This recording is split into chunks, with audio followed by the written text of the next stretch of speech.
I think, if anything, it's sort of one of the only things that makes a novel brilliant in my eyes. Okay. It's so spectacular that sort of turning point has been caught. It's almost a monument in a way. You think this is the point at which perhaps things went wrong.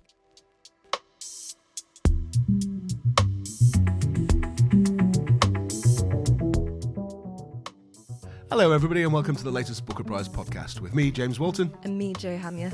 And it's still early days for the podcast, so Jo, do you want to say a few words about what we do here? Every week we'll be delving into Booker Prize-related subjects of all kinds with an emphasis on variety.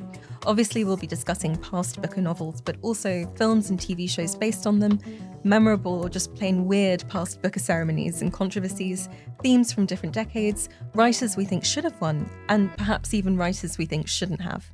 Basically anything Booker-related that we think is interesting, sometimes with the help of special guests. We'll also, of course, be keeping an eye on the year's Booker longlists and shortlists as they come along, and any other exclusive Booker content as we go. And at all stages, we'd like you to be involved along the way. And in today's episode, we're going to be celebrating the 20th anniversary of when this happened. The winner of the 2003 Man Booker Prize for Fiction is DBC Pierre for Vernon God Little. Famously said, I think I picked the wrong week to give up sniffing glue. You know? That was DBC Pierre picking up the Booker Prize for his novel Vernon God Little. But before all that, this is a relatively new podcast, and not only that, my co-host James and I are fairly new to each other. Each week we're going to ask each other a question, and hopefully as we go along they'll become ever more zany and eccentric until we finally plumbed the depths of who we are as people. Oh my God, let's not do that. But okay. Fire away, Jo. All right, so my question to you is quite tame this week. Oh, I thought we'd start out with that. Well, mine to you is going to be bland beyond belief, so let's see what you've got. Well, just as a way of getting to know you and so that our audiences can get to know you, James, I'd love to know what you consider to be, other than hosting this podcast, your career high so far. Oh, that's quite an easy one. I wrote and presented 17 series of a literary quiz on Radio 4 called The Right Stuff, which I'm hoping will be... Oh, is that with Sebastian Faulks? That's right, and John Walsh. Yes. And I was hoping I'm hoping that's howls of recognition all over the over the country at the mention of that show. Which I really liked. It sort of combined my slightly weird, if skill set's quite the word, but I do like writing quizzes, and I do like having a microphone and an audience and sort of showing off. And I do like books, so it was really fun to do. You know, That's so funny because I think I have listened to a few episodes of that, and I did not make the connection. I see. Okay. Maybe suggest a few more. And my question to you, as warned a little on the bland side, I mean, now you're a distinguished novelist, academic and critic, but what were your favourite books as a kid? Actually, do you know what? A lot of my reading sort of came out of, this is a bit of a classic example, and Merve Emre has written about this in the New Yorker recently. I read Matilda very young, and there's that fantastic reading list from Roald Dahl at the beginning when she's just discovered libraries and she's reading Kipling and Dickens, and I really wanted to be like Matilda, so I thought I'm going to go get all these books and I'm going to read them. And of course they went completely over my head, but that kind of instilled this appetite for reading beyond the realms of maybe what I could do at the time. And so I kind of arrived to a lot of novels that I later picked up as an adult very early on, like Nabokov or Virginia Woolf. I think the book that I still kind of reread to this day that I read as a child is The Little Prince. Oh, right, yeah. And that used to be a tradition of mine as a child up until I was about 17, once a year on my birthday, to reread The Little Prince. And have you read it since then? No. It was interesting. I think about this stuff because I'm kind of, approaching that stage of life where you think about having children and your friends are thinking about having children. And I do wonder how many of the books that I read as a child I would read to them. And The Little Prince and perhaps Philip Pullman is the only thing I could think of. And now when I think of children's fiction, I used to be a children's bookseller. I'm more inclined to go down the kind of Tove Jansson the Moomins Yeah, route, yeah. or, you know, there's nothing from my childhood. I mean, there was some Enid Blyton, but all of it sort of fades away in comparison to these big books that I was sort of aspiring to read. I wanted to be smart enough to understand them. Yeah, no, I was an Enid Blyton kid. I tried it on my own children, and Faraway Tree they liked, and they quite liked the Yeah. ones with a guy called Fatty, who may or may not be called Fatty for the rest of publishing future. But they liked those ones, but not so much. They did like Roald Dahl a real lot. I actually had to rebuy, because I don't know where they've gone, but all my old copies of Roald Dahl novels have sort of been lost to time. And then there was that huge controversy that they were going to be, you know, rewritten and effectively censored. And I went on this massive spree of buying my favourites and buying my partner's favourites. And he liked The Twits and Fantastic Mr. Fox, and I wanted The Witches and Matilda, of rebuying these books before they could be altered. But of course they won't be anymore, so. No. I think it'd be fair to say that Penguin have caved Yeah. while pretending not to. But anyway, shall we get on to today's subject, Yeah. which is DBC Pierre's Vernon God Little, 20th anniversary of one of the more unexpected Booker winners, I think, possibly ever. And I thought it might be useful if I just set the scene as to why we would have alighted on this of all the books that we could have had the anniversary of. And I think two things that have been sort of constant in Booker Prize history have been controversy, manufactured or otherwise, and a sort of pendulum swing between high-mindedness and something more populist. So there used to be a thing, I think, called the Booker novel, or rather, you know, serious-minded exploration of ideas, maybe not absolutely, you know, the easiest of reads, bit of chin stroking involved. And then every now and then, people have thought, well, that's a bit too high-minded. Shouldn't we have books that will fly off the shelves more? Particularly publishers have thought that. And we join the Booker Prize in the early 21st century, where it seemed to be the pendulum swinging more towards populism, having one of those moments. So in 2002, the winner was Life of Pi by Jan Martel, which became a major motion picture in a way that, say, you know, Hotel du Lac by Anita Bruckner did not. Mm. And then we come to the year that we're focusing on today, the following year, DBC Pierre's Vernon God Little, a comic novel, quite a romp.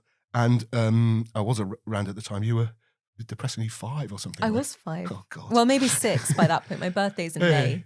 Yes, 6 or 6 is Yeah, that's 1 year more, James. Okay, fine. I wasn't 6, and I do remember it. I do remember it being, you know, hip, actually, quite a cool hip book to have. And Really? Yeah. And I don't think all Booker winners have been cool and hip, but this one certainly was. But this naturally led to controversy. There's a critic called James Wood, very serious-minded critic. He's about the only person, I mean, he's really, really good and close reader of books.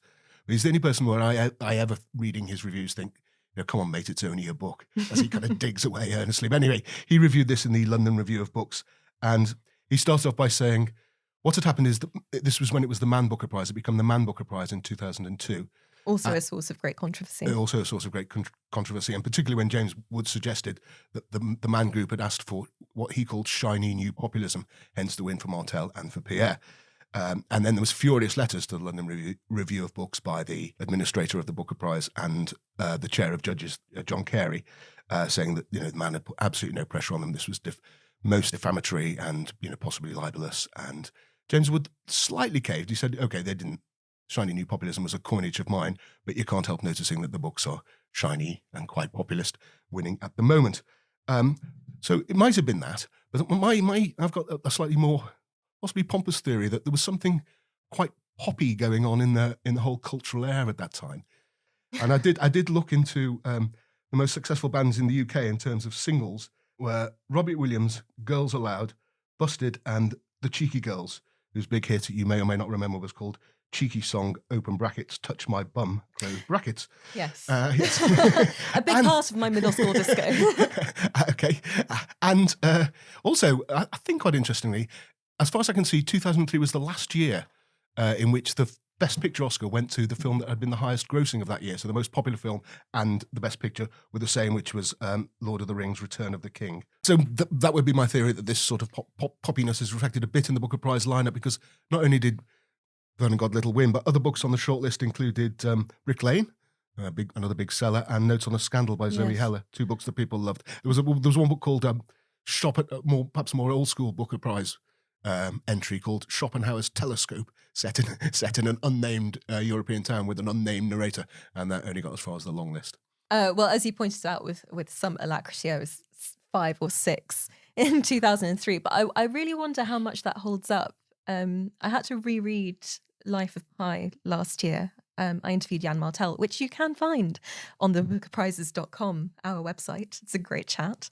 Very smoothly done, if I may say. Thank you very much. I'm all about the promo. But yes, I reread Life of Pi last year, and I did have that abiding sense that it was a sort of popular choice, a pop novel. But actually, I found it to be deeply philosophical and incredibly nuanced. And I thought that label of it being a pop novel perhaps undersold it. And I feel similarly about this book, which, I mean, you will have read at the time, but I'm coming to it for the first time 20 years after its win. And I don't know that I would call it a pop or a popular novel. I would certainly call it, as James Wood did, very cartoonish and certainly a very visceral reading experience. And maybe it's because the meaning of a popular novel or a pop novel has changed, in my day now.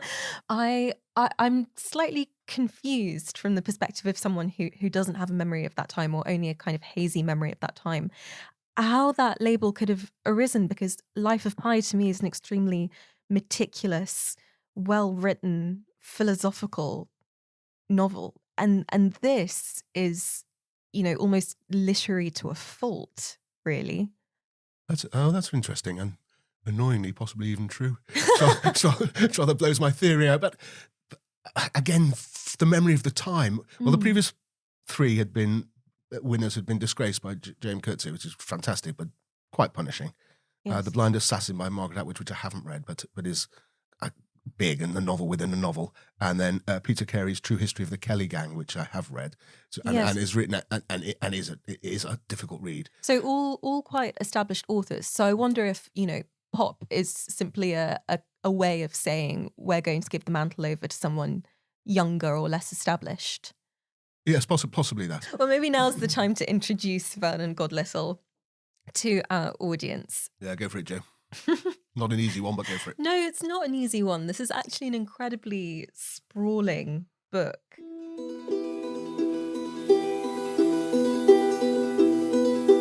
It's narrated by our protagonist, who is in fact Vernon Gregory Little.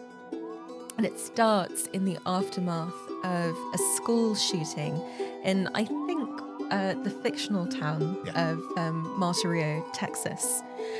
And Vernon, although he isn't a suspect, he has been taken into police custody by Vane Gury, who explains to him her worldview, and it's one that really comes to mess with Vernon in all sorts of ways across the book. She says that life is fairly black and white. It's full of binaries, really. There is either the truth or lies.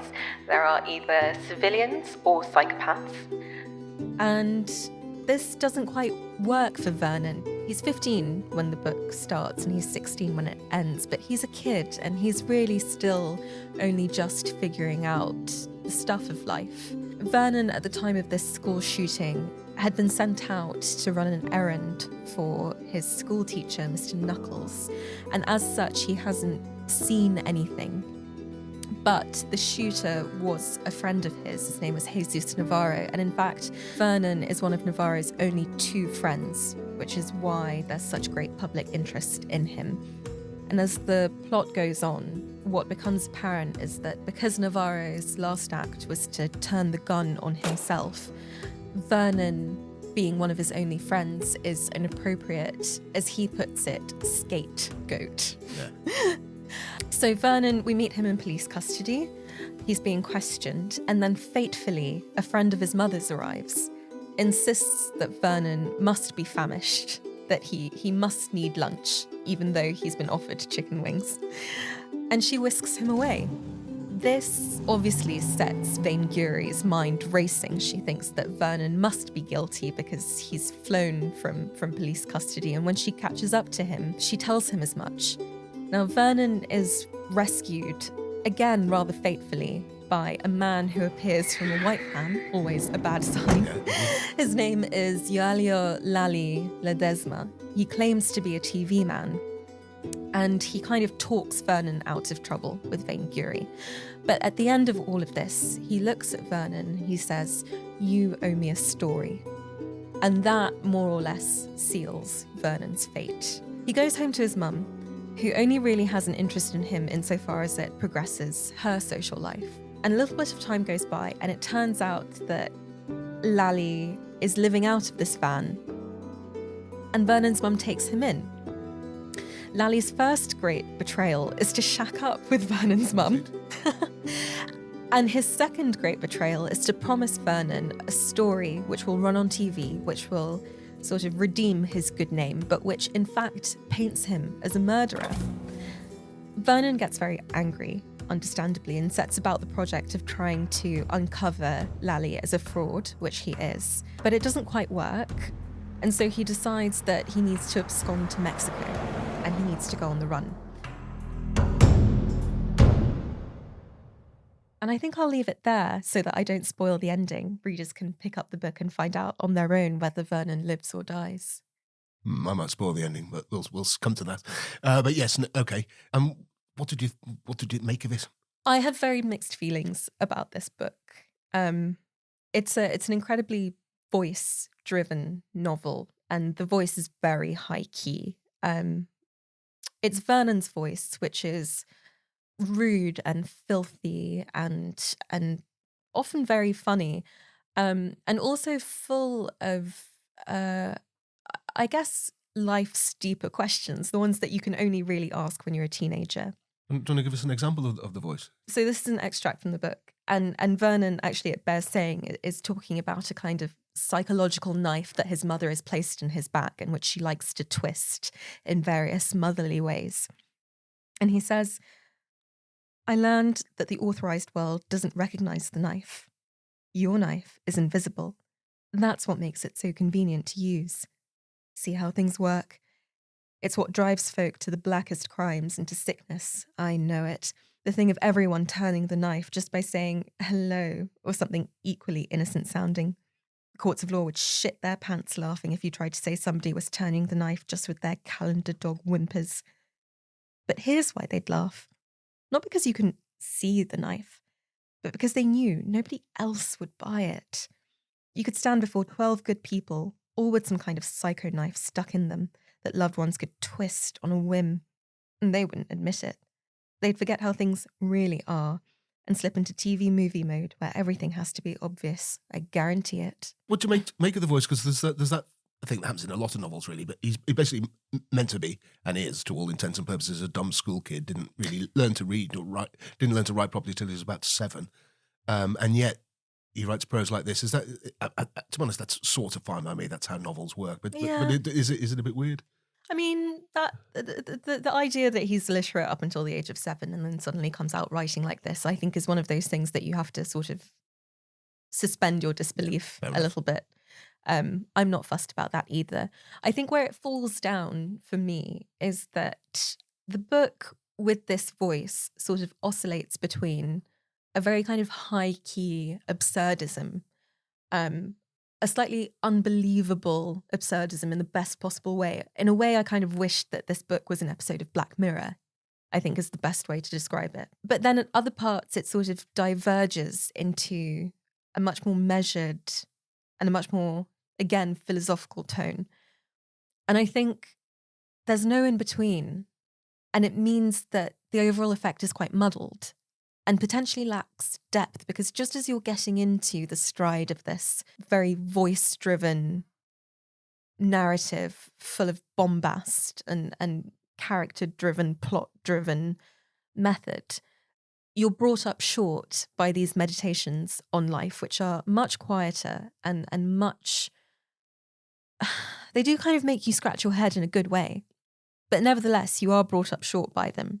And then you go to sort of start to get into them a little bit more. And all of a sudden, the novel starts barreling along all over again. And it's a bit stop and start. It's a bit jerky. And that's the only bit that sort of doesn't quite work for me with this voice. See, it's fun. I was thinking, actually, it's almost summed up by the fact that he calls these I suppose what we might call epiphanies or whatever. He calls them learnings, which is quite a crude word, isn't it? And then I had a sudden learning. And then he'll come up with some quite philosophical... Yes. So the way that I thought about it last night, actually, when I was preparing for this conversation, is that I think this is a book that can't quite decide between show and tell. You know that if you've ever taken a creative writing workshop, you get told this really annoying thing of show, don't tell. And I don't agree with that. I think it's perfectly fine to do either, but pick one. And I think this book is sort of stuck between showing you these sort of grotesqueries, these, you know, there's a psychiatrist who comes up who's quite pivotal to the plot, who molests Vernon. There are these school shootings, you know, it's in a way an incredibly macabre book that's stuck between showing you these things in as brutal a fashion as possible and then telling you why they matter and why it's so horrible. And you don't need both. You either do one at full speed and let the reader make their mind up, or you do the other and sort of let them sit with what's been told to you. Yeah, I must say, rereading, I read it at the time, and it did feel like a big blast of, not exactly fresh air, but it did feel like a really good blasty read, you know, fantastic. Really barrels along. Great that it won the Booker. Funny, dark, macabre, as you say. But rereading it, it seemed to me it is quite a mess, this book, in almost every way. I mean, I'm sure there's plenty of great thrillers I've read that if I reread would all slightly fall apart plot-wise. But I think a Booker winner you should be able to reread without it falling apart plot-wise. I mean, for example, just a few examples. So you got this guy, Lally, who starts off, he says he's worked for CNN. That turns out to be the initials of an electrical goods shop in some small town in Texas. He's basically a chancellor of a small town in Texas. Ends up as a major media mogul. Yes. And how come? I mean, how does that happen? When does he make contact with Taylor to send her as the honey trap to Mexico? We don't know that. What are his motives in wanting to bring Vernon down? And then that bit where he's charged with the 34 murders. Yeah. And then the big turning point in his trial is that they contact the guy he hung out with in Mexico, the lorry driver who took him through Mexico, who says, no, I didn't have a Vernon Gregory Little with me. I had a guy called Daniel Naylor, which was the name he was using. But they could have sent a photograph. Yeah. I mean, I felt a bit that way with the satire. I mean, obviously it's a thumping satire on the media, and sometimes in a very good way. Towards the end, for example, I think this is good. Here's these headlines on the news: the body of the American will be flown home today. 40 refugees also died in a skirmish, said the news. After the break, the end of the road for serial killer Vernon Gregory Little. We'll have the latest on that failed appeal. And also the duck and the hamster that just won't take no for an answer. You see, that seems good because that's like heightened. Yes. But then the bit where they're on death row with people voting to see who's going to be executed seems to me preposterous, really. I think there's two kinds of sort of satire or comedy. One is, isn't it funny that, or isn't it mad that, which is fine. Yes. And one wouldn't it be mad if? And I think that's different because if you say, wouldn't it be mad if people voted for who was going to die on death row? Well, yes, it would, but it's not going to happen. Yes. Although that being said, it is a clever book. It really is. I mean, when I started reading it, there were points that I was slightly either unconvinced by or repelled by. Sat and thought about them for a while and realised that there is purpose to them. So, for example, there's a sort of running gag in this book about the inhabitants of Martirio being quite fat. They're on diets. And obviously, I think at the time this was taken as a sort of slander against Americans. You know, Americans are fat and lazy. But actually, the more I thought about it, the idea of these people who are dissatisfied and want to be fed, but are feeding themselves the wrong thing on these diets or at the barbecue chicken house, or leads them to seek out slightly ever more grotesque and heightened forms of pleasure because they're not sort of taking care of themselves in the right way. So that made sense. You know, I at some point I kind of thought, why Texas? This book could have been set anywhere. Why is it here? Yeah. I thought about it and really, where else are you going to set a novel that's partly inspired by school shootings? Well, there's also maybe just on a purely logistical level, makes it easier to get to Mexico, I suppose. Yeah, exactly. No, I agree with you. I think there's more sympathy for the women than you think. I think we both watched the coverage of the ceremony Yes. on BBC 4 at the time, and there was much sort of chortling I felt at those women. Of the boy's mother and this kind of coven of women who are kind of straight out of, Jerry Springer or something. Chicken-eating, stretch pant-wearing Texan women. I felt dirty for liking this book so much. It's so entertaining. And that made me think, well, is he sort of punching down in my right-on way? But actually, he's not really. There's this little bit here where his mother says to him, well, Vernon, you just know everything, don't you? And Betty, which is one of the many fat friends, was class president of the 4th grade, and had all the bubbly parts in school plays. Yes. She never cursed or smoked or drank like the rest of us, bright as sunshine she used to be, until she started getting beaten black and blue by her father, whipped until she bled. So while you're all critical and know everything about everyone, just remember that the rest of us are only human. It's cause and effect, Vernon. You just don't realise even Leona, who's a particularly sort of villainous example, was relaxed and sweet before her first husband went, the other way. Yes. So I think there is some sympathy with. I think you're totally right, and that's sort of what I mean when I say that it is really, if you take it apart, a clever book and a book that has intent and that is thought through. Just that when you put it all back together, it doesn't quite work. Cartoony is right, though, isn't it? It is quite cartoony in plot and in characterization. Whether or not that's a bad thing, I'm not sure, but then it sometimes isn't. You're right. I think it is a mess, this book. I mean, an enjoyable blast of a mess, but a mess, and I'm not sure how much it stands up to. I'm really curious scrutiny. because you said that you enjoyed it when you first read it in 2003. Yeah. What about it then made it seem cool to you, or like, the book to have? You said that you met DBC Pierre at one point and shared a cigarette with him. Not just one point, the Booker Prize night itself, actually. There you go. No, the thing about him was, for people, let's face it, literary journalists are not the, they tend to the Ponzi side. So this guy was... Talk about yourself. No, the others. But he, I think he did strike us as, he's pretty cool. What about him was cool? He'd had this rackety life. He was a bit bohemian, taking a load of drugs, hung out in Mexico, knocked around the world, produced this book first off. And so just before, not long before the announcement, actually, me and him sort of got chatting and we went for a cigarette. But Wednesday went for a cigarette in those days, not outside. Just just to the side of one of the tables in the British Museum, weirdly enough. This is really interesting to me because I'm here sort of a generation or two on reading this for the first time, and that doesn't really come across. And in fact, what I sort of focused more on, both when I was watching the ceremony and while reading this book, is that there's a sort of tension in the portrayal of masculinity in this book that sort of comes to haunt DBC Pierre as he's picking up the prize. So in the book, Vernon really wants to be like Jean-Claude Van Damme, or like James Bond. And in fact, there's this wonderful passage where he says, he's in court for the first time and there's a break, court is adjourned. And he says, men hardened by the friction of learning, steel men of savvy, quietly applied, crusty old boys of rough-hewn glory, probably smoke a lonely cigarette in their cells during lunch breaks from court. They probably don't talk to their mums. And that's what he goes on to do.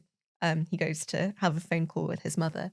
And there's this sort of, expectation of what, a good lifestyle for a man is, for, this hardened, savvy man who might find himself in prison. That just completely falls down at every point in the novel, purposefully so, I think. But that's almost pitifully echoed to me in the ceremony footage, where DBC Pierre goes up on stage and he starts out with that gag that we just heard about sniffing glue, and then there's a dick joke, and but then he runs out of steam. If Vernon was here, he'd remember that movie that has all of these men dressed in sperm costumes. Do you remember that? And they're all in this big... And he's sort of left clutching this check, going, oh, well, I'll have a pint with friends. And he tries to thank everyone, but the silences in between his thank yous grow ever more piteous and awkward. I won't waste your time. I know I've got 15 minutes of allotted fame, but this will be quicker than that. Just to thank... And then eventually he's dragged off stage by Kirsty Walk, who wants to interview him. And the first thing she does is sort of snatch the cheque from him. And she says, "There's £50,000. There's tales of your exploits." Oh, Jesus, this won't even touch my back. Okay, this is going to your creditors? Yeah. I see. Yeah, And all of it. are they sitting outside waiting for you? If they're not now, I'm sure they will be in a minute. So did you really... She does more or less kidnap him, doesn't she? Yeah, she really She does. just sort of hauls him off, and she keeps walking and talking. And I've done a tiny bit of telly, walking and talking quite hard. Yeah. Actually. And she really I mean, she's is. very good at it because she's very good at telly. No, she's But like a but bloodhound, yeah, really. yeah. She will not give him rest. I mean, there's a point where he sort of tries to veer off to the left to leave her, and she's like, no. She drags him, she sticks him in a chair, and she says, we're doing an interview now. Tell us more about your sort of scandalous past. Really, not letting him enjoy the moment at all.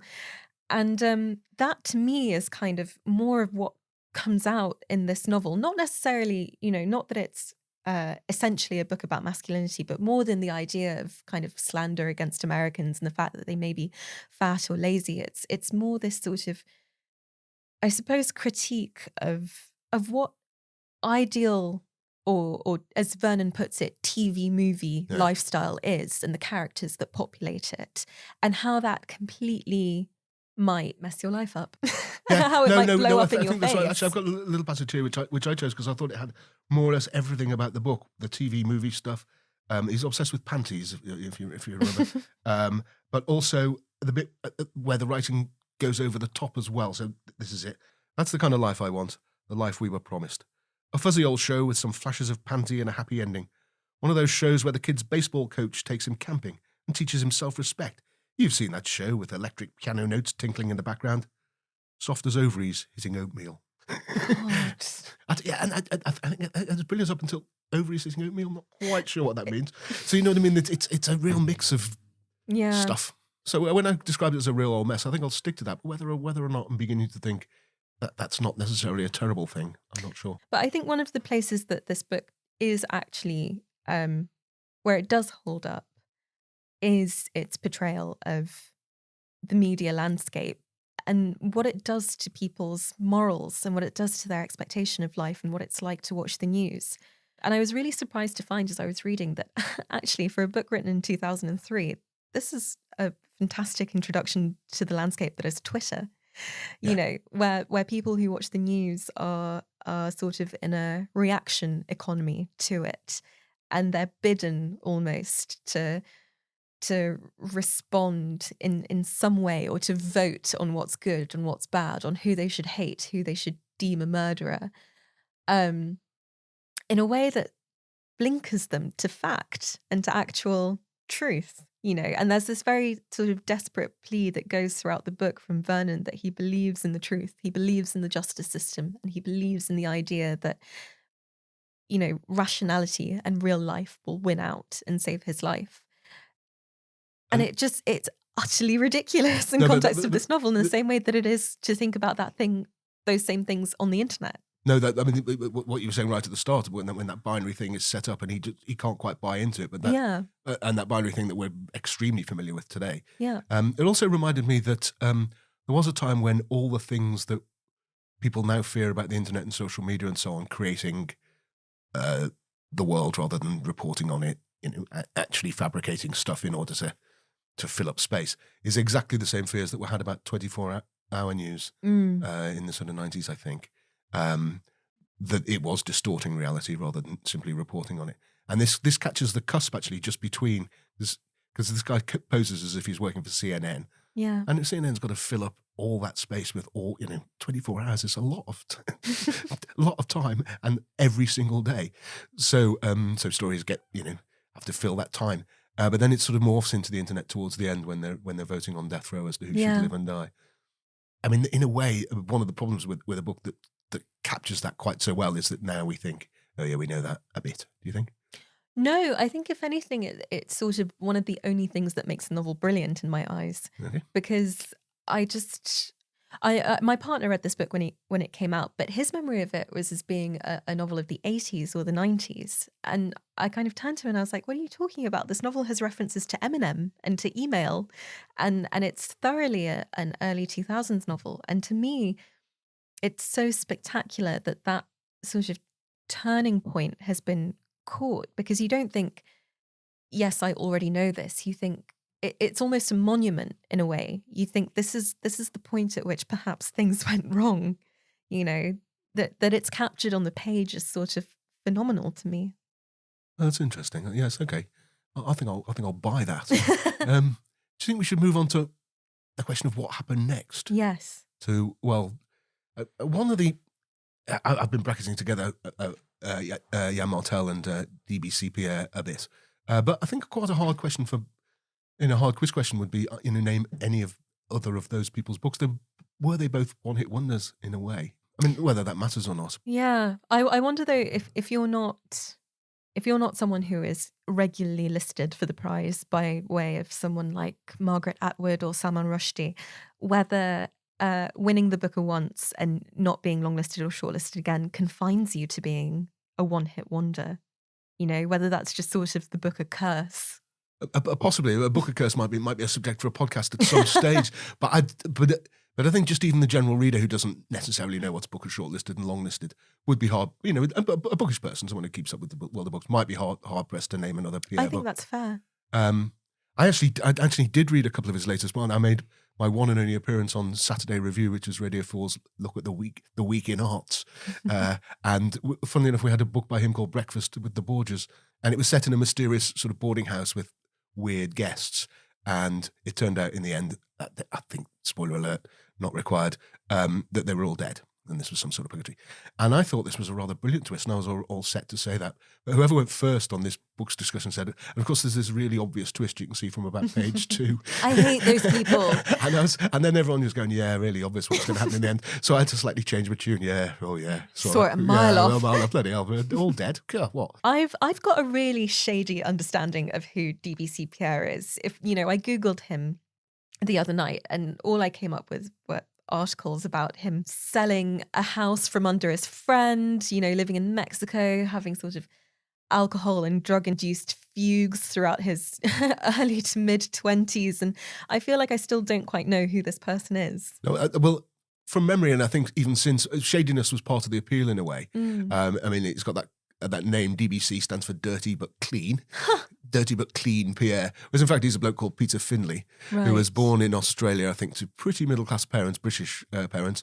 His family then moved to Mexico, where he grew up, and that possibly why he writes so vividly about Mexico in this book. Then had a sort of rackety life, you're right, drugs and alcohol, particularly cocaine, which didn't come cheap back then. Possibly, not sure of current prices, to be honest. Not the good stuff. No, but which meant getting into huge debts. And I think one of the things he did was he was house sitting for someone, I believe, and then sold the house from under them. As you do. Indeed. And he was kind of ashamed of all this, and that's why his Booker money went to his creditors. So he did have this sort of rackety life. Then, in what he sometimes describes as the last throw of the dice, and sometimes as what the hell, he decides to write a novel. And this is the novel that sort of comes out. He started off, I think, from the perspective he'd basically just seen some hopeless American kid after a school shooting being put into a police car, and thought it's really the book started off and maybe continues as showing how boys like that just have no chance. It's not that kid's fault. It's the culture that he's been brought up in. Yes. But one thing he did change was that Vernon God Little wasn't guilty. So yes. there was a big change. I think he currently lives in Ireland. He gave an interview the Saturday after he won the Booker in The Guardian, in which he spelt out that rackety life in some detail. And I think, as I say, the literary world was all a bit sort of agog at how I'm afraid to say how cool all this is compared to our little lives of reading books and thinking about them, and how let's face it, that's not the life of A.S. Byatt, is it? No, not quite. So that I think that probably was part of the appeal. Would you now recommend it to people as a historical curiosity, B, a really, really good living novel, or C, not at all? if that's not quite binary, that's trinary. No, I can't say I would put this in anyone's hands. I have a list of books to recommend for people who perhaps were slightly disappointed by it in the way that I was. And again, that's not to say that it's a bad book. It is a good book. It's just, I don't know. It's a slightly mangled reading experience. And there are, I think, two major twists in it. One that comes midway through and one that comes towards the very end. And I did sort of stand up and gasp at the one midway through.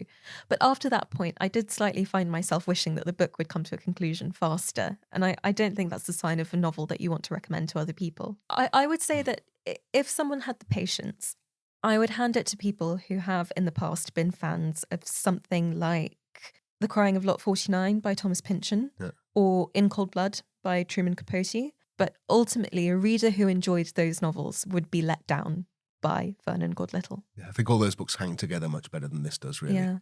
It's a first novel. I mean, you're probably as surprised as anyone that it won the Booker Prize. What about you, James? Who would you give this book to? I think I probably would put it in of my category as historical curiosity. It's not a terrible book, so you're going to quite enjoy it, and it's not going to be a waste of your time. But almost what's most interesting about it is that it won the Booker Prize 20 years ago. Yeah.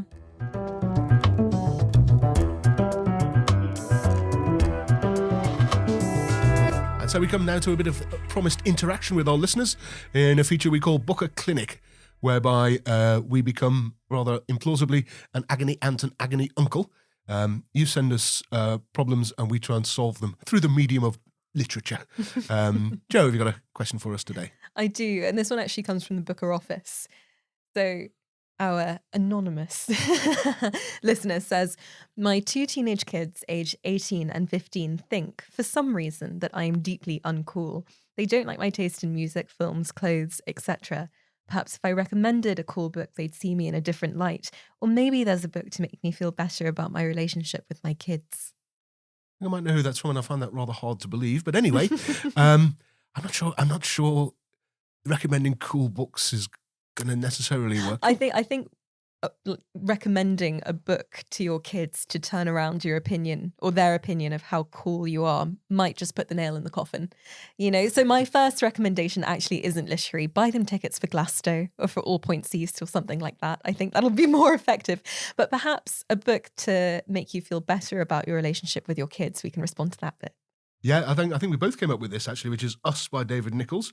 Shortlisted a few years ago, and he's got a son who regards him. He's only got one, but he regards him with great disdain. And he's about to take them on a grand tour of Europe. His son's called Albie, and here are his rules that he sets himself. Doesn't always live up to. 1. Energy. Never be too tired or not in the mood.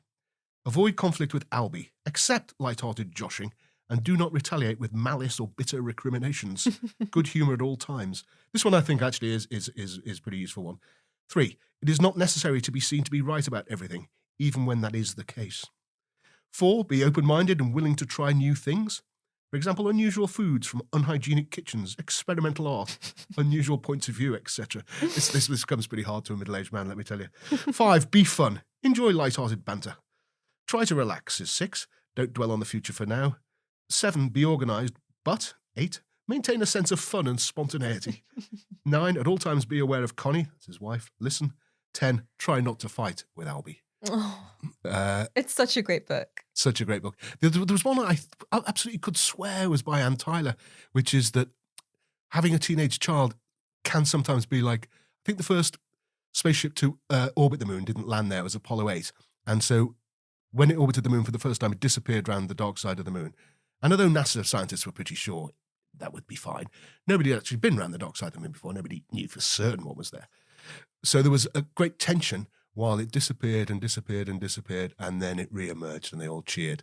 And having a teenage child, I thought Ann Tyler said, was a bit like that. Sometimes they will just disappear behind the moon and then they'll re-emerge and it'll all be fine. That's beautiful. It is beautiful, but it turns out it wasn't Ann Tyler at all, because I said this to my kids. I said, this great novelist Ann Tyler said this. And they said, Dad, in the scornful teenage way, you heard that on the Modern Family sitcom, which in fact I've checked up and it was from Modern Family. But it could have been from Ann Tyler, couldn't it? Well done, Modern Family. Yeah, I think so. I think the rather unfortunate thing is that most book and novels which concern a parent-child relationship tend to be full of abuse and trauma and alcoholism and drug addiction, as with Vernon God Little and his unfortunate relationship with his mother, or indeed the Patrick Melrose novels by Edward St. Aubyn. Avni Doshi's Burnt Sugar is a mother-daughter relationship that is just absolutely traumatic to read. And I'd offer you those, but I think the only consolation would be at least my relationship with my kids isn't this bad. Yeah, there is that. And let's face it, I think literature might overdo that. There's a famous rewrite of Philip Larkin, which is, they tuck you up, your mum and dad. Yeah. And they kind of do. And if you'd like similarly helpful advice with your problems, send any queries you might have to the Booker Clinic. Which you can do by sending an email to contactus@bookerprizefoundation.org. And that is only one of many ways to get involved. Please do like and subscribe to the Booker Prizes podcast, wherever you listen to your podcasts. If you want to get in touch, you can leave comments about this episode at the Booker Prizes Substack, as well as the usual Booker Prizes social media accounts. That's, as you might imagine, Twitter, Instagram, and TikTok, where we also publish and promote a whole host of fascinating articles and videos at the Booker Prizes. We'd love to hear what you think, so please do get in touch. Bye. Bye. The Booker Prize podcast is hosted by Joe Hamya and me, James Walton. It's produced and edited by Benjamin Sutton, and the executive producer is John Davenport. It's a Daddy Super Yacht production for the Booker Prizes.